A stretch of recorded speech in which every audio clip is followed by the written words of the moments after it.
make a transition in your life and felt like you didn't know how you'd find the way through? On this episode of the PA System, I'm talking with Michael Roth as he shares his own personal story of transition out of the world of professional baseball. So welcome to the show, Michael. Thank you, Pamela. Thanks for having me. So great to have you here. Okay, so we know you didn't start out life as a pro baseball player, right? So tell us a little bit about. Oh, you did. You just came on the wind with swinging, right?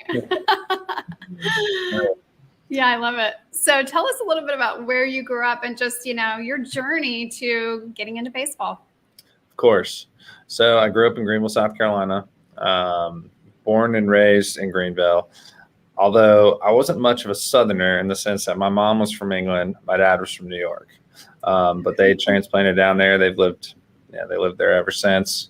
And I grew. Yeah, I mean, as much as I joke about, I thought I was a professional player coming out of the womb. So I had an older brother and an older sister. And so I was the youngest one by a long shot. My older brother was 11 years older than me, and my sister was 8 years older than me. Oh, wow. So and you were really a baby. Yeah, so I was definitely a baby in the family. And they were very sporty themselves. And so obviously I don't remember this, but I know that I was dying to get involved in team sports because I was showing up on the sidelines when I was 2 and 3 moving around. And so my parents immediately enrolled me in sports right away, and baseball always became that favorite sport. I played basketball and soccer growing up too. But baseball was really that favorite sport and kind of became the sport that I focused on right around, I think it was 11 and 12. And that's when I started making big jumps, and then had a good high school playing career and was able to latch on and go to the University of South Carolina and had some transition in my life there and ended up playing professionally. So what was that like? What was it like making that transition from high school into college and then college into professional? I mean, was it kind of just smooth sailing, or were there some challenges in there along the way? I wish, I think sometimes in life we think that progress is just very linear, right? Like we start here and we follow a straight line to the top. I think a lot of us, if we sit back and reflect and realize that is never the case. Right.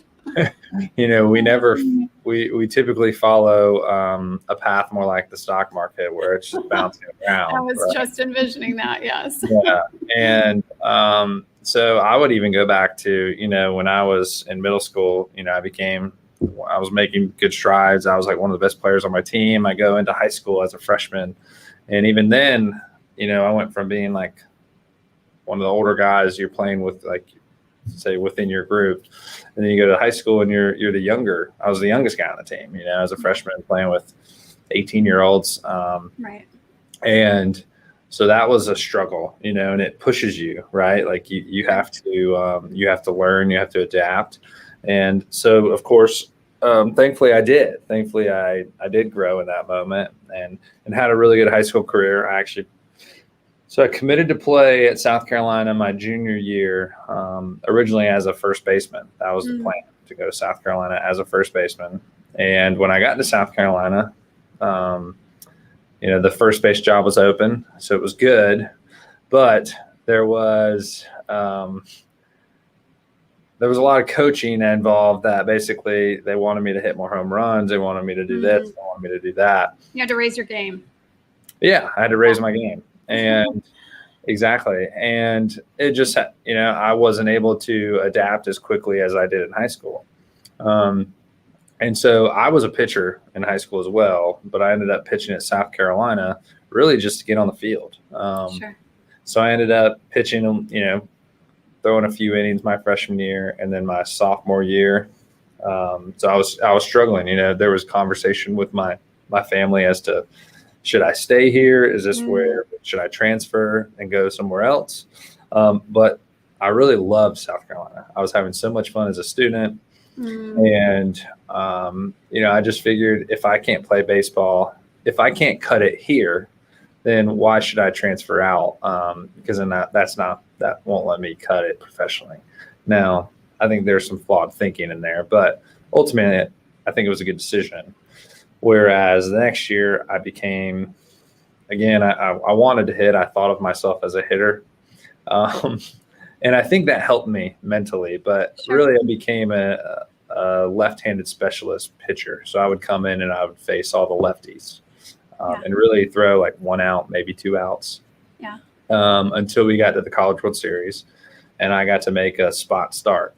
And they had 6 lefties in their lineup out of 9 hitters. And fortunately, I ended up going and throwing the entire game, and we won.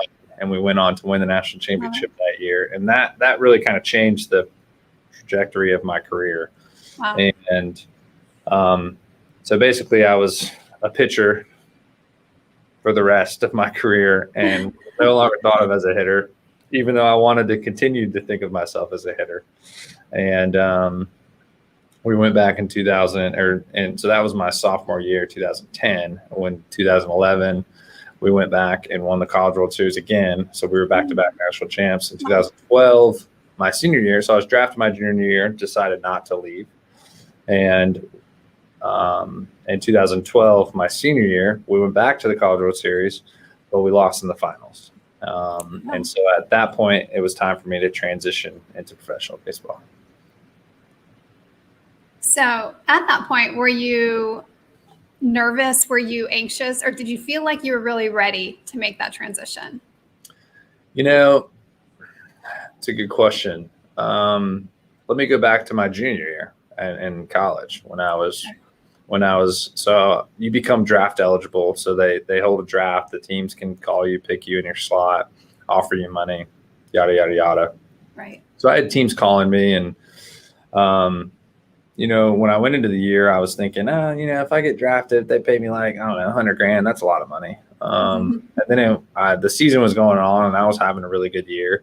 And I was like, maybe it's 200, maybe it's, and, I didn't know. I didn't even know what money really was back then. But so we had a student coach, and he was he had just finished playing professionally. Okay, He was about, my age. I think he was about my age now, 31, at the time. And one of the things that he had always that he had talked about was about how hard his life was right then. He had just finished playing baseball. He had parts of 5 years in the big league, so he had made some decent money. His wife was pregnant with their first child. He was a student coach, not making any money. His wife was back to work, making very little money. And so the income was a lot less than what he was making when he played. And he was in class with, 20-year-olds. Right. And he was like, this was one of the hardest years of my life because I'm transitioning out of baseball. He's like, I'm going back and getting my degree, and I'm around a bunch of 20-year-olds. Yeah. And so that kind of stuck with me, and that made me hesitant to sign professionally without my college degree.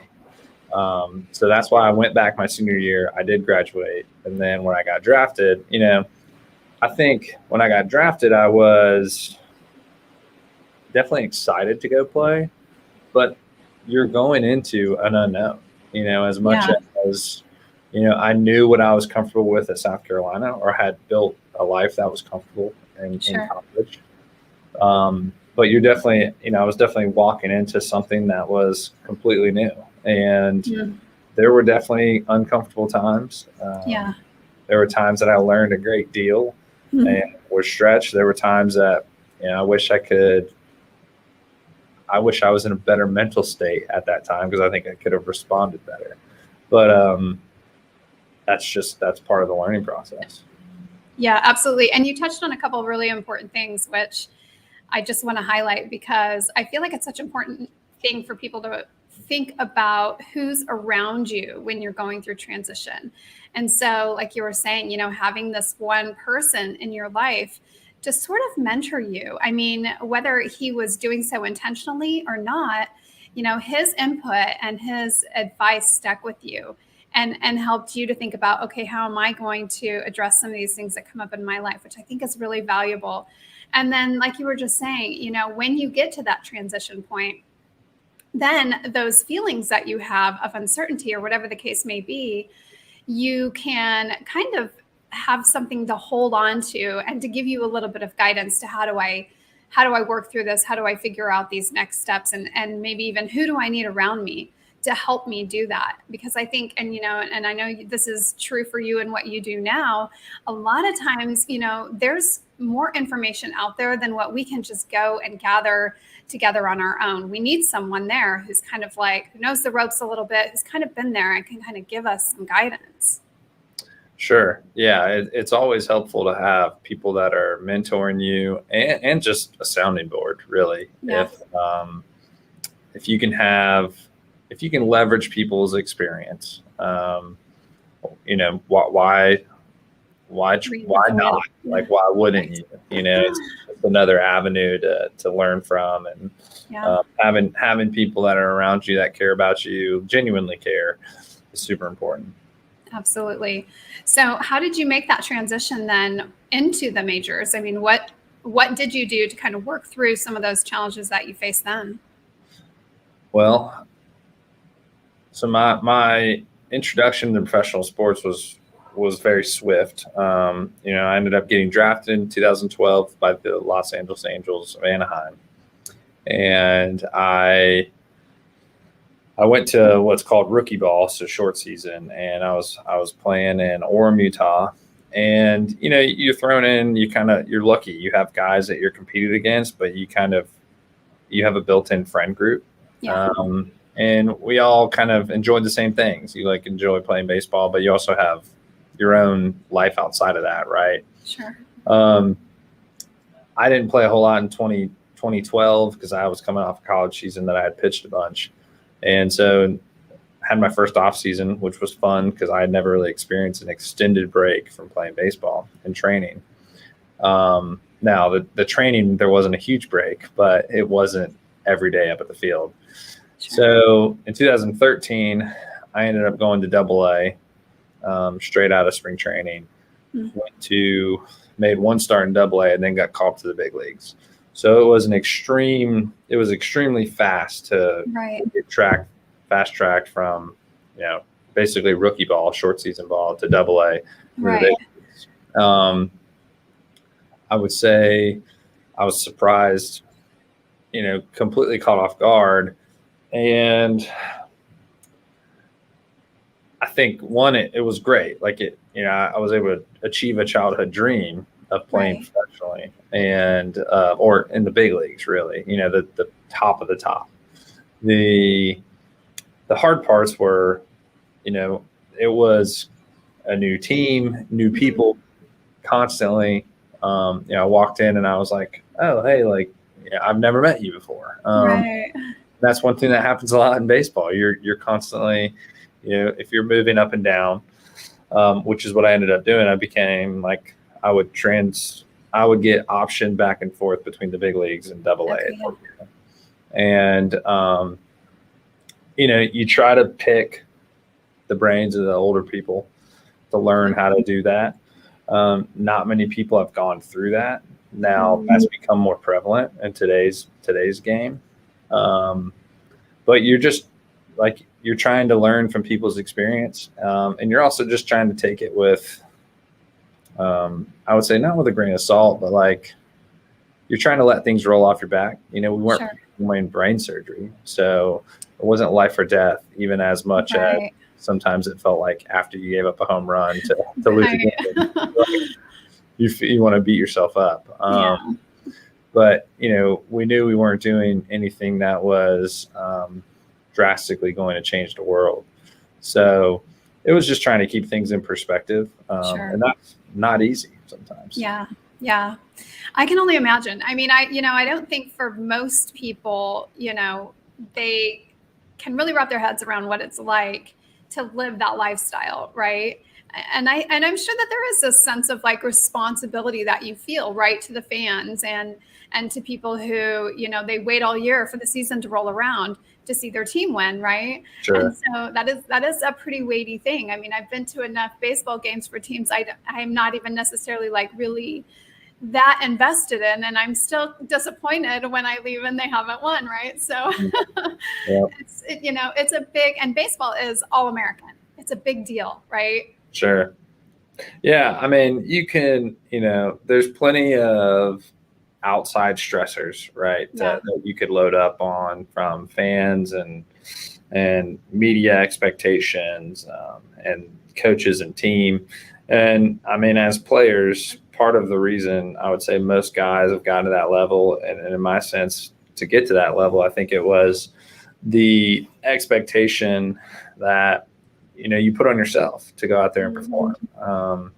Because without that motivation, without that desire, it's hard to execute or continue to get to a level and put in the work that it takes. And so you can put in a ton of, you have all these external pressures, and then you have this pressure that you're exerting on yourself internally. Right. So yeah, there can be, I think in that life, really in all life, as much as you can be dialed into your own mental health, I think that's, as I've gotten older, the more I've realized that is very key. And the times that I've been dialed into how I'm reacting and keeping things in perspective is when I've executed the best, whether that's on the baseball field or doing real estate deals like I'm doing now, or even just being a good husband, and now father. Right. It's yes. I love that you make that point, because I think, this whole idea of transition, number one, is one that a lot of people are facing, and they're facing a lot of unknowns. And it's sort of like, how do you deal with the pressure of that, right? Because you don't really know how to prepare yourself. And so I think you're making a really valuable point in that the one thing that we can do in that space is make sure we're taking care of ourselves, right? And making sure that our mental game is where we need it to be to kind of help us through. And so I know that you're a new dad, which is super amazing and fun. And I've been enjoying just kind of seeing that from afar. But I think that that's probably one of the biggest challenges we can go through as adults, is making that transition from not being a parent to being a parent, because all of a sudden it's this massive responsibility, right? Oh, and it probably makes like pitching out a baseball game look like yeah. That's right. Yeah. I thought I was selfish when I got married. I thought that made me realize how selfish I was. And I would say the last 3 months, since Harper's been born, that has made me even realize more how selfish I am. Just because, like we were talking about before we started this, there's little freedoms that you had, that you were used to, and we no longer have, and I no longer have, and it doesn't mean it's bad. It just means it's different. Yeah, absolutely. Well, and then you get the blessing of all the hugs and kisses and the fun along the way, as they become whoever they're going to become, which is always an amazing thing too. That's right. But so, and with that though, I mean, I think that that's really what we're talking about here, is this idea that we're constantly kind of transitioning in life, right? There's all these different phases of our lives and of our kids' lives, and even our families, watching our families transition. And so tell me a little bit more about your transition then through your career in baseball, and then how you eventually ended up going into real estate, and what that was like for you. Sure. Well, I guess I would say, to your point, constantly transitioning, of course. I think sometimes we think there's these large decisions in our lives that really end up that can like make or break things, or really lead us down a path. And I think that what I've found is that really it's these little decisions that you end up having to make become into large decisions that are just large directions in your life. Sure. I guess is the best way to put it. So, when I was playing baseball, there were constantly decisions to make. What pitch do I want to throw, or larger, which team do I want to sign with? So I became a free agent. And then in the fall of 2014 and ended up signing with the Indians. Then the next year became a free agent again and signed with the Rangers. So again, constantly making decisions that could kind of lead me down a path. And hopefully the path that I wanted to take was back to the big leagues. So I signed with the Rangers. And when that year happened, I had kind of, I was 26, which wasn't old at the time, but I was starting to play with younger and younger guys. And I'll come back to that. But I started thinking, how long is this going to last? And I had that degree. I studied international business. So I was interested in a lot of other things. But I'm also the type of person that when I focus in on something, like I'm fully focused. And 2016, I started to say, okay, well, even if I don't play baseball professionally, or even if I play for 20 years and have a 20-year career, play till I'm 40, I'm still going to have a ton of life left to live. And as much as laying around on the beach or playing golf every day sounds fun, I don't think I could do that. So in 2016, I was playing, and there was a guy, talking about mentors, there was a guy that was our first base coach, and he was just a volunteer. He just liked showing up to the games, and his kids played baseball. Not professional with us, but his kids were like high schoolers at the time. Right. And so being the starting pitcher that I was, I'm not doing anything for 4 days out of 5. And we would sit there during games, and I would talk to him, and he ran, a couple businesses during the day, and a lot of his investments were in real estate. So we just started to talk about deals, and I was like, man, this sounds interesting. And coupled along that, we would travel to these cool cities, or interesting cities, that were seeing a lot of growth: Seattle, Tacoma, Reno. We'd go to a bunch of places in California, Columbus, Louisville. And even my hometown had seen a ton of expansion and growth. Yeah. So I had just basically, I was like, I need to learn. I need access to these deals. I need to learn how the sausage is made, really. Right. So I went and made some phone calls with people back home in Greenville, and because that is where Rachel and I decided to come back to in the off season. And, so I just made some calls and hooked up and just started interning, as a 26-year-old, and was still started interning at a brokerage firm. And so I was learning how people were doing deals, learning how things were happening and how things were created. And it was exciting. And so I kept doing that stuff as I was playing, but it was more of just like seeing what was coming through the desk. Right. And then when I would get home, I would make cold calls on properties and chase opportunities.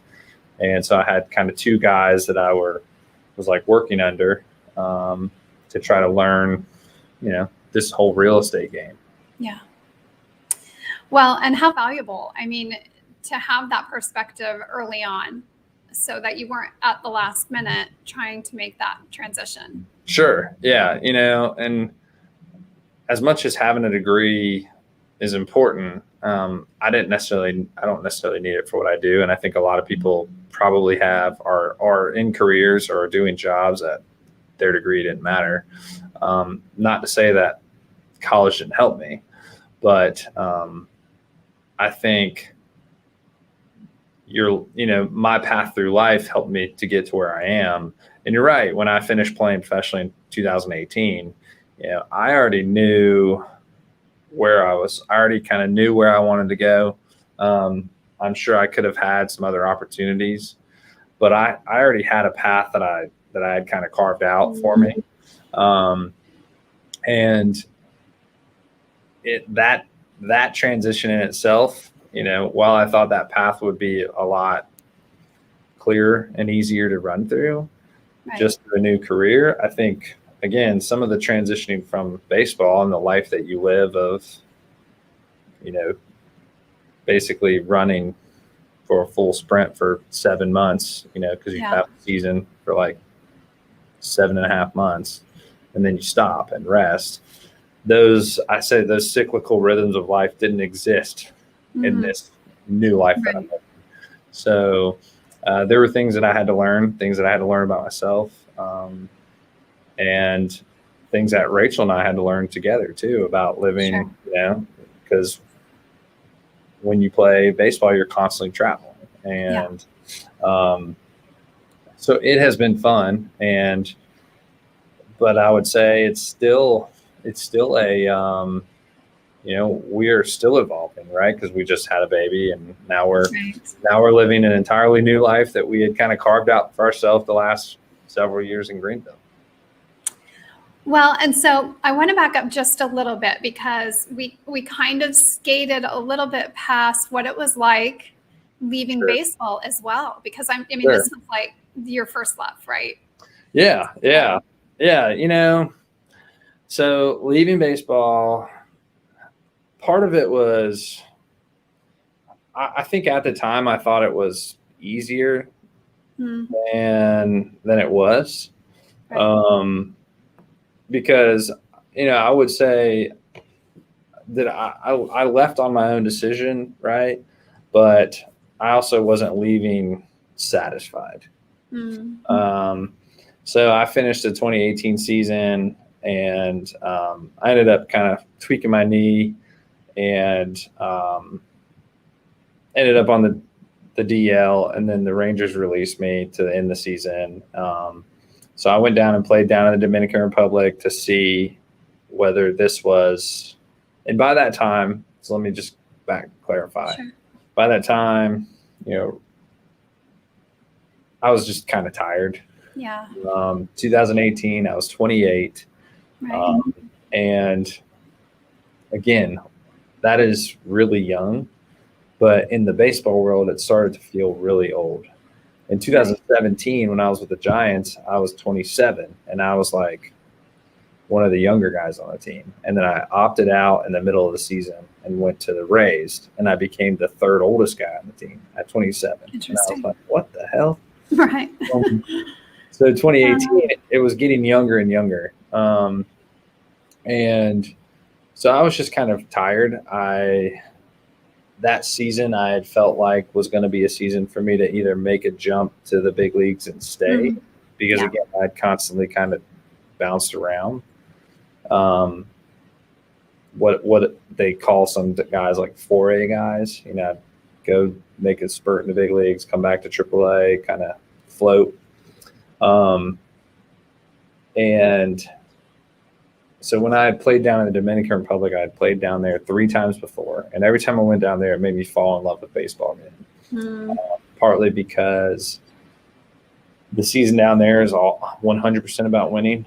If you're not performing, they send you home. If they're not winning, they freak out. And so it makes, whereas minor league baseball isn't always about winning. It's about growth. And so I'd always loved playing down in the Dominican Republic because it was such a fun team environment, and it's just a very cool country. And so I went down there in the fall of 2018, and I was hoping that I would fall back in love with baseball and have that desire to go back and play. And I remember the first week that I was down there, after the first week, I was like, gosh, I cannot wait to get back home to be with my wife and my dog. Well, that was all I wanted to do. Yeah. And at that point, I knew that I was ready to be done playing. I think mentally I was tired. I knew that. And I think I was tired, and I needed a change. So I ended up playing for 2 months, finished up the week or two after Thanksgiving. It was funny that I called my wife, told her I was coming home, and then I got a phone call from a team to go to play in Venezuela. They pay you like a lot of money cash to go down there. And I called my wife back, and I was like, hey, I have this opportunity. And she was like, if you're going for the money, then you shouldn't be going. But if you want to go because you want to play, then go. And I was like, okay, you're right. I'm coming home. So that was when, I knew I was done. Yeah. I called my agent right when I landed back in the States, told him I was done. He's like, well, let's not make any rash decisions. And so I think it was right after Christmas that I kind of, like put it out there. Hey, I'm finished playing. And I would say it was easy in the sense that I knew I had somewhere else to go. Yeah. I didn't know how much money I was going to make. There's a lot of uncertainty there, but I knew that I had a way to figure it out. And I would say maybe one of the things that was difficult to work through at the time was like feeling satisfied. And quite frankly, I'm not even sure that I feel that way yet, that I'm satisfied with my career. Right. I feel like that it was a good one. Those are things that I think I'm still working through. Right. Right. But it was hard to go from playing in this baseball life to then now I'm living like a typical 8 to 5 job, Right. Yeah. But I did what I always do. I, kind of threw myself into it and being I would say it was nice not having to jump on a plane every 4 days. Sure. It was nice to have summer, a summer and be able to go out of the lake on a Saturday. Right. So there were a lot of experiences that I missed out on because of baseball, but it led me to, I got to do a lot of really cool things. I do know like my baseball career led me to a lot of things that I would not have done otherwise. And so I'm very thankful for that. But the transition into like, I guess I almost want to call it normal life. Yeah. Was very different, and I had to learn the rhythms. Rachel and I had to learn how to, because now I was no longer leaving for like a week to be away from her. Right. We were together for like, I was going to say together, like months and months together. So, instead we had to like learn, okay, well, I probably need to like get away from you for a night. Like, right. let's like take a break from each other. And then creating friends. Like as much as I'm living in my hometown, there's still a different aspect of the life that you live from high school versus, the life that I live now as a third grader. Absolutely. Yeah. Well, and the thing that really comes to me is that it's amazing how when we start to go through those transitions, really our hearts tell us what the right thing to do is. And we just have to give ourselves the opportunity to like have that conversation with ourselves and go like, what is it that I really want? Sure. And for you, it obviously made sense at that point. Yeah. To make the transition and to feel like, okay, yeah, this is really the right thing right now. Yeah, certainly. I think it's good for people to evaluate how they make decisions. So I did this cool personality test a few months ago, and one of the things that it said about my personality, I have it somewhere probably in my office here, but it was talking about how that I make decisions is really based off my like intuition. Yeah. And then I like to support it with facts, like then study, like I have like a gut feel, and then I like to go back and support it with some facts and data. Sure. And it's funny, I had somebody reach out to me about a potential job opportunity, and we talked, and I initially said, my gut was like, this ain't gonna work. But I wanted to learn more about it. One, just not to ruin a relationship by any means, but also just to make sure. And I was indeed, I was right. Like I knew my gut reaction was, my intuition was saying, hey, this is not an opportunity for you. And I think I've looked at a lot of things in life like that. And I realized how that I made decisions, and I kind of reflected back on, some of those decisions that I've made, whether they were with my gut or with with thinking through it, things like that. And I think I've always found that there's this gut feel that I have that I like to, that I act on. And not everybody's like that way, but I think, well, if you can learn how you make decisions, I think that helps you with your transitions, right? Whether you're making a decision on taking a new job, and how you think through it can affect how you walk into that transition of a new job, or relocating your family to a new town, things like that. Sure. Yeah, no, I think that's really a great point. And also, I mean, I love the fact that you've had people in your life that you've listened to. You've been open to wisdom along the way as well. Sure. And that's had a big impact. Yep, definitely. Yeah, well, so now you're in real estate, right? And I know that things have been going well. Talk to me, just tell me a little bit about what you're looking forward to about real estate and what you enjoy about it. Certainly. So I got into commercial real estate because I wanted to invest in myself personally. Yeah. So I felt like brokerage was the best way to learn. And I think there's a lot of people that are wanting to do that, that are interested in this space right now. Sure. Yeah, we are, and living in Greenville, living in the Southeast, there is a constant migration of people this way, yes. Businesses and people. So it has been a good market. It was a good market before COVID. It's been a good market post-COVID. Right. So what I specifically do is, originally I was working, and we were doing kind of deals. We were generalists doing deals on, selling an industrial building, leasing an office space. Now I focus strictly on development related deals.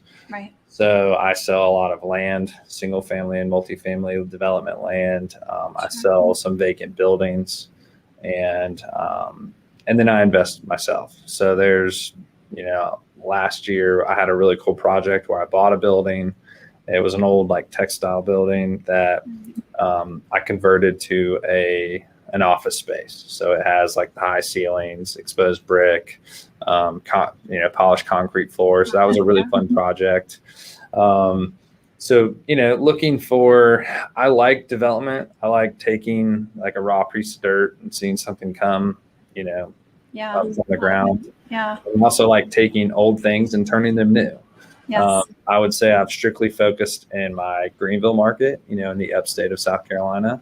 But I'm always open to outside areas. I love Asheville and Hendersonville, and go to Columbia and Charleston a bit. So I am looking for my next development deal and looking how to invest more myself. And that's why I got into real estate. And yeah, it's been a ton of fun. I like that every day is very different.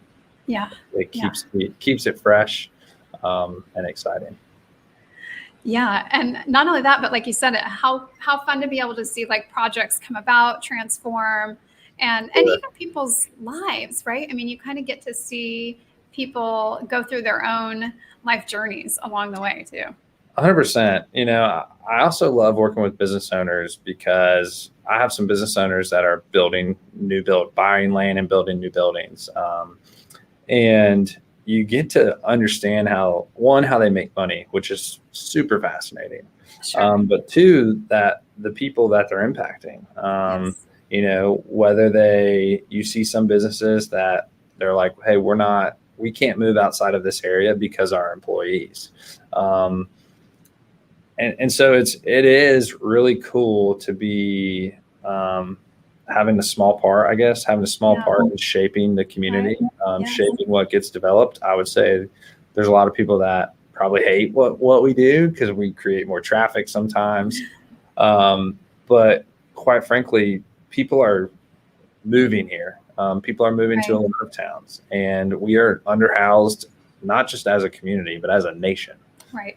Since the great financial crisis, a number of home builders and developers were completely wiped out.